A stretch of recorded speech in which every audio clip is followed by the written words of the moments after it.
Hi everyone, how are you?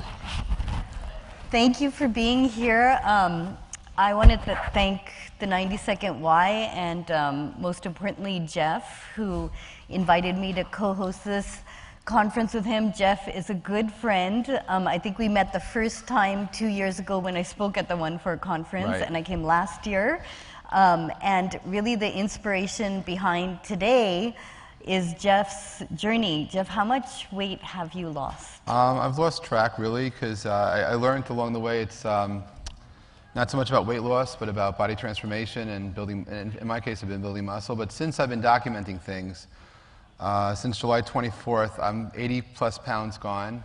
But I believe I've actually, when I go back a little bit more in time to where I was, where I couldn't go on a scale because the scale didn't go that high, I'm pretty sure I'm 100 plus. But from my documented moment, it's 80 something right now. Well, and I have to say July 24th is a very lucky date, and I'll never forget it because it's my birthday.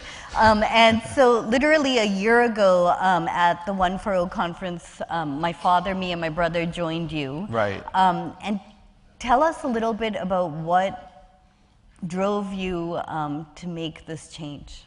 Well, there's a lot of factors going on at the same time, and 11-ish or 11:20 when I'm going to try to do this push-up, I'll have some photos of me younger, because I wasn't always so big.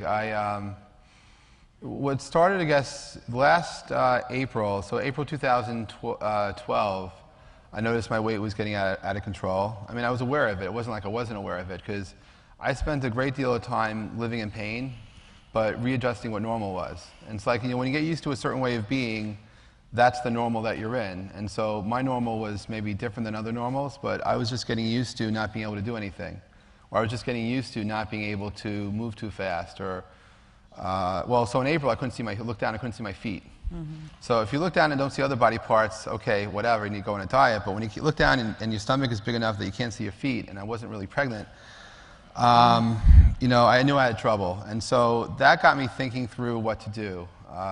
I actually was, so in 2010, I also was getting really big, and actually it was pneumonia that saved me a little bit, because while I suffered with pneumonia for 10 weeks, I lost weight, I lost like 30 pounds. So when I saw my doctor, I was only 303 when I saw him in 2011. You know, he wasn't so thrilled, but in 2012, after a year later, I noticed I was just running out of control, did not know what to do, and I started researching. And I did a lot of research about weight loss. I did a lot of research about you know, surgeries and stuff. And what got really scary to me is I actually, at that state of the art at least, for people whose BMI was more than 40, was to do, you know, a gastric bypass, and vertical sleeve was what they were prescribing last year. So I researched it, and I realized, okay, to prep for this, it's 3 weeks of liquid diet. And, you know, just because I go on this doesn't mean my body's going to change, or my habits are going to change. It just means that I now have different plumbing. So I waited till June to see my doctor, and my family doctor happens to be a cardiologist. And so I always hesitate to go in to see him because he always tells me to lose weight. And there's just this guilt because it's like, you know, I didn't want to be told again, but I knew how to I knew something had to change. So I saw him, I explained it to him, and to my utter amazement, my doctor told me it's a good idea. You should go ahead and have this surgery because it'll save your life, it will extend your life, because you've managed to be fat for a long time and not have any of the secondary effects of being overweight. And he did a blood test, and then he saw my triglycerides at the time were 265. So he's a little alarmed, but not that alarmed. But he said, you know, go ahead and, you know, I'll support you on getting surgery. So that wasn't exactly what I was expecting to hear from him, because I figured, you know, you don't want to go for extra surgery. And that was beginning of June. Then we did the 140 conference. And actually, it was a photograph of me sitting with you and your family that kind of got me over the edge. So I looked at what I looked like on stage, because that wasn't the person who I saw. Yeah. Apparently, I suffered from the reverse problem of someone who's anorexic, because I actually grew up pretty skinny. So I always visualized myself being that Jeff, not the Jeff that was. And so I never really saw myself until I saw that photo of me. It's like, oh my God, that was me. Yeah. And I didn't know what to do, but I was like, surgery, no. And then I went to Tel Aviv. I saw some friends, and my friend Mel Rosenberg gave me a phrase which I kept with me, which is bypass the bypass. And so if I'm going to bypass the bypass, and then I had to do something. So it was on your birthday that I decided, so it took a month. It took till July 24th. But then I decided that something had to change, and that was me. And I started to go on a journey, and in the beginning, my workouts were 5 minutes. So yeah, tell us, because you've told me before that even to begin the workouts, you were in a lot of pain, even otherwise, and you really couldn't do it for that long. No, well, again, if your best friends are Aleve, Tylenol, and Advil, and they were, and it's not that the kind of pain that you want to tell anyone about. It wasn't like I was tweeting, oh my God, my feet hurt again, but my Achilles heels were locked up. So to walk 5 feet was an effort. You know, it's like when I would go out with my kids, and they'd always be 10, 15 feet ahead of me. It wasn't like I did that on purpose. It wasn't like I was trying to get attention by dragging behind. It's like I dragged behind because I couldn't keep pace. And so with my friend Malcolm, who's here, we went to a local park near where I live. And the early days of the workouts were 5 minutes, and that's all I could do. Then we had breakfast. And I didn't change my diet. I always worked out around food, though. But I never changed my diet in the early days. Really just focused on just getting moving. And I did push-ups against a tree just to lean into it. I couldn't do. I mean, I realized that we're all big data. That if I would have had the monitoring devices on me back in July last year that I'm into now, I'm really interested to see how I've transformed as far as the information goes, how my body, how my lean mass has changed, and as my muscle and really my fat has gone away. But back then, you know, I didn't realize that you know, I may go a week and only lose 3 pounds. I didn't realize what I was really doing was getting rid of fat and building muscle. But I started working on this, and eventually we got thrown out of the park because we were doing basically steps by walking over park benches. I thought it was clever. And we were leaning against trees, going into the children's area. We're doing early in the morning. There were no kids involved. No one was going to get hurt if I fell. It wasn't that. It was just that we were basically doing stuff until someone from the park said, get out of here, go to a gym. And when they said it to us 2 or 3 times, we listened. And then things got a little more serious. And so but to show my commitment, my intent to do something, I went ahead and I decided to join a gym 30 minutes from where I lived. Because if it was just next door to me, it would be lazy. So I made this commitment to go every day or every other day or whatever we were doing back then. And then it was just very slow. I very slowly graduated doing cardio. But I learned something that if you want to raise your basal metabolism, I figured the biggest thing for me that I had to do, there was no magic pill. I tried it. I watched late night TV. I tried all those silly things. And you know, you can wear a band around your stomach and you're going to smell bad. But you're not necessarily, you can put on this cream, you're going to smell bad. I really could not find any effects to that. But the one thing I did find that was uncontestable was that there is no book that 1 million people can read and 1 million people could lose 100 pounds from, because everybody's a snowflake. Everybody's unique. Everyone's DNA is just different. But the consistency was if you to raise your basal metabolism, you basically need to put on muscle. And that was uncontested. I ended up buying 41 books on health, wellness, fitness, and food, and so much confusion. And so many people very proactively suggesting different diets, different ideas, different things. And I read through all of this. But I wasn't changing my diet, really. I was just trying to justify why I'm going to sweat through this and make this happen. And slowly, my workouts went from 5 minutes, 10 minutes, a half hour. You know, they got to an hour, even an hour and a half. And this took months. And my weight really wasn't going down too much. But I was definitely getting in shape, and it was very transformational. So did you falter at all? Like, because I know I'm kind of addicted to sugar and chocolate, and I'll go through things, and then suddenly often, I go back to eating something. Did you do that, or once you really set that intent, were you really committed to it? I've been committed to it, but I didn't set that intent until December 30th. I went basically from July 24th to the end of December, not changing my eating habits too much. I did lose weight. I started to shed, build muscle. It wasn't very visible to anyone other than me, but I know I was on the right path to that. And it was, you know, but I was learning a lot about myself. And I got this idea that I wasn't about weight loss. That's when I realized it was a body transformation. Because I started noticing I was changing shape, and I started to appreciate the magic of the human body in terms of what we all are. And I did all this, and it was a little crazy, but I started to, okay, I want to do something with my diet. So it was not until December 30th that I decided to try giving up wheat. And I was experimenting with food for a while. I was trying to discover what I liked and didn't like. And you know, normally my breakfast used to be going out. I used to have eggs and potatoes and toast, and I thought that was great. You know, now basically I may have eggs, but I supplement that with blueberries. Yeah. In fact, I wake up every morning, I do blueberries.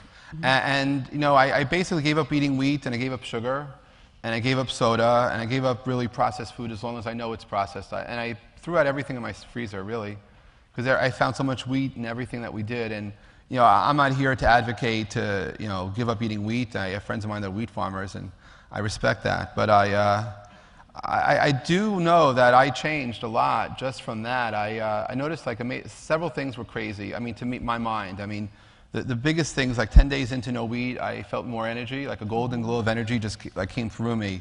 3 weeks into it, I stopped getting hungry, and I stopped getting cravings. So the cravings to do things went away. And then I travel overseas, I stopped getting jet lag. If you're up late, you're going to be tired. It doesn't take you not being tired, but no jet lag. And then the first magical thing happened. I'm someone who thinks in the shower. I understand 5% of the people do, and I'm someone who just stares. And for the longest time, I'd stare at tiles in my shower while I take a shower. It's like an inkblot test. I used to see certain patterns. But when you start seeing new patterns, your mind is going different. And that happens still. So I see the world differently. And then, you know, I grew up thinking, oh, if you have intense cramps, you have to go, it's okay. I didn't realize that I might have been wheat sensitive or something. But I now have a life where I have no pain like that at all. That's great. I sleep. I used to live on 90 minutes sleep, 2 hours sleep as my normal. That was my normal. Yeah. And my stomach started to shrink. I went from being 8 months pregnant to not so much. And, and that all happened at the same time. And I'm still going through this. This journey for me, you know, isn't something that's, you know, I'm worried about going back to. Because if your life changes, and, you know, and I did this at an age which I think a lot of other people may have either given up or, you know, because I did all this when I turned 50. Yeah. So, so it was a moment. Jeff, talk a little bit about, you know, you've always created community, especially on Twitter, and now you're sharing this journey on Facebook. I know Malcolm was with you that first workout you did, but how important was that support network for you, both in terms of your close friends, but then also the larger social network, and that's what we're doing today? Well, I discovered love the most meaningful, soulful way that I did not know was going to be there. I happen to like to share things in social media. I like to really, I've always been into communications. I've always been into how people connect and share and engage. But I was very silent about what I was doing this experiment on in terms of me. I was very silent about it. When I started in July, what I was doing, really nobody knew except Malcolm and a few people. That was it. And I wasn't trying to keep it as a secret, but I didn't know where I was going to go. And then a friend of mine, and actually it's my friend who was former CEO of Vocaltech, which is a company which pioneered the voice over IP industry, which I have close ties to. Alanga Noor, when I was visiting with him in Tel Aviv in September, said, you know what? You should go to Facebook and you should share your journey with everybody because you don't want to disappoint your friends. This is what he told me. Now I wasn't so much, hi, if Alon's watching, hi. It wasn't so much that I wanted to disappoint or not disappoint my friends, but I wasn't sure what I was going to say. So it took until October. We took one photo of me doing a lat pull down, something which was a very basic, simple exercise. I posted it to Facebook. It got over 500 likes out of the blue, which for me at the time was the most likes I ever got on anything. And I realized there were people watching.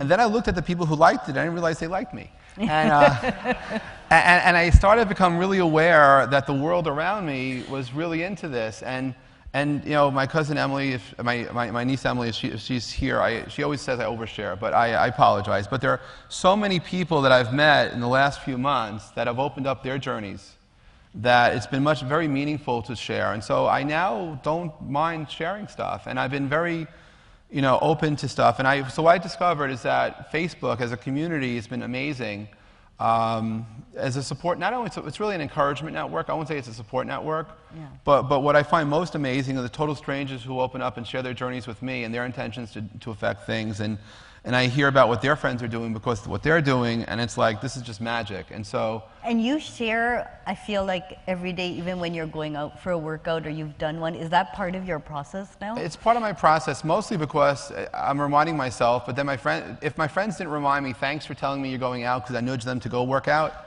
I probably wouldn't. But I've also discovered it's okay to say when you're not working out, because leading up to this conference, I started working out 6 days a week. Intensely for like an hour to 2 hours a day. And I'm not in training to be in a movie or anything. This is just, And my mornings have readjusted. I mean, I basically go to sleep on average 9:30, 10 o'clock at night, and I get up at 5 a.m. And I do my ground oatmeal with yogurt and blueberries, and then I go work out. And part of this craziness for me for this conference was when I decided that I was going to focus on health and wellness, and I discovered how social Facebook was for this experience, that I wanted to do an event that brought together the people whose books I've read, people whose lives I've been in contact with because they opened up their journeys to me. And I figured, the most ridiculous thing in the world that what I could do at that point was to do something athletic because, I was a person that never got picked. I was the last person picked for any team. I was the last person who ever did anything athletic, mostly because when I was young growing up, I sat down a lot. I was really, I innocently dislocated my left shoulder when I was 17, walking down the beach with a friend, which didn't help me with wanting to work out, but it gave me a pass for gym for my 11th and 12th grade in high school, so that was no gym there. And then when I was 23, I dislocated it again, and I broken my bones all along the way. So athleticism and me were not friends. And so the last thing I could ever think about was doing something that might be athletic. So when I decided to do a conference and set goals, I decided for some strange reason that at this conference on the floor of the 92nd Street Y, I was going to attempt a push-up with one arm. It's the most, for me, it was, I did not know how difficult or challenging it was just to be, let alone to change. But I set up this conference set with goals, and so it's, with me, Facebook's been very fine to connect with people and to share goals and to connect, and whether or not I actually can do this push-up, and I actually still don't know until I try later this morning. I feel like I'm the guy that said 10 months ago, 11 months ago, I was going to climb Mount Everest, and then when I got to Mount Everest, I was going to pan for gold. What I can tell you is that I came back down off that mountain. I did climb it, but I couldn't find gold.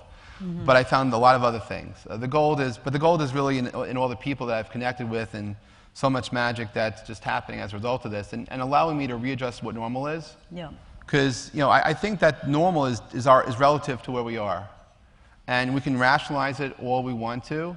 But when normal is being in pain and not being able to walk and not being able to do things. My friend Gio was the one who was nudging me for years to really exercise judgment. But my idea of exercising judgment was to be aware of what I was doing, not actually to exercise.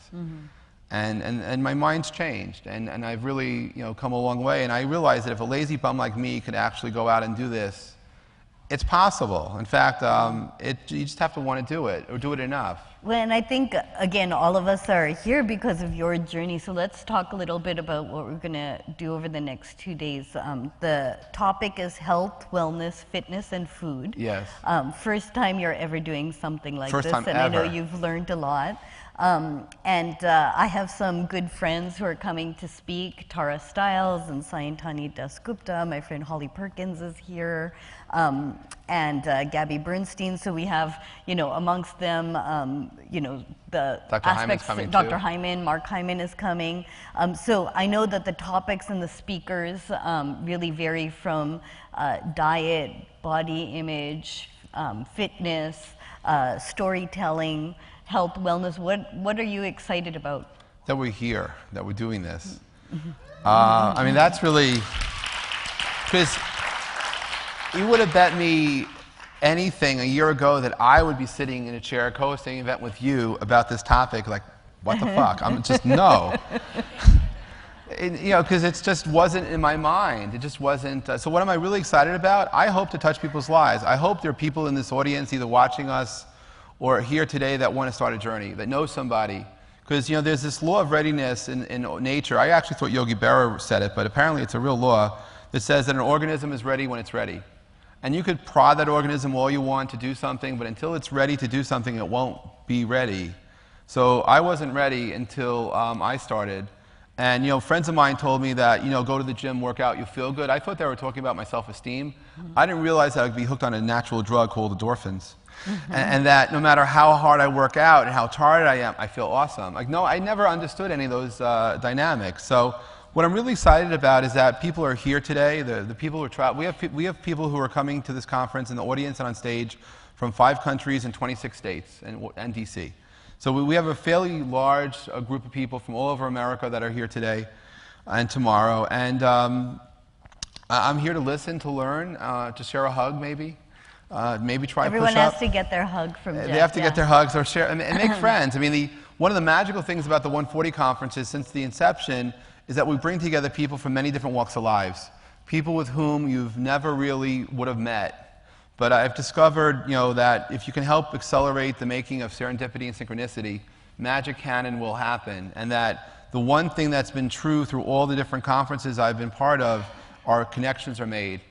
And I think in an event like this, hopefully we'll bring together people and you can make friends, because when you get older in life, it's harder to make friends, and to stay in contact with people. So it's really about community, and it's really about, helping to make stuff happen. And I'm really thrilled to be here today and to be part of this. And logistically, most people speak 10 to 15 minutes. Yeah. If people hopefully will tweet hashtag 140U. And for everyone who's watching, because we know that we're streaming to a lot of people, welcome. And we're so excited to have everyone. I think we just want people to share, to set your intents for this conference and even otherwise. You want to explain what intent.com is? Yeah, so I am the founder of intent.com, and we're kind of a combination of a Facebook social media with great content on wellness, which we define as personal, social, global, and spiritual. And Jeff has been a big supporter of intent in general, and we ask people to basically share their intents, but then create community around it, because I think that's what we've seen is when people can support each other both virtually and in person, as we've seen with Jeff, they start to achieve that. And I just want to say thank you, everyone, for being here. And I think what got me so excited about being here is that Jeff did really, a year ago, was not on this journey. No. And in less than 11 months has really made a huge transformation. So it's inspiring, I think, for everyone. Oh, thank you. Thank you. Yeah. All right.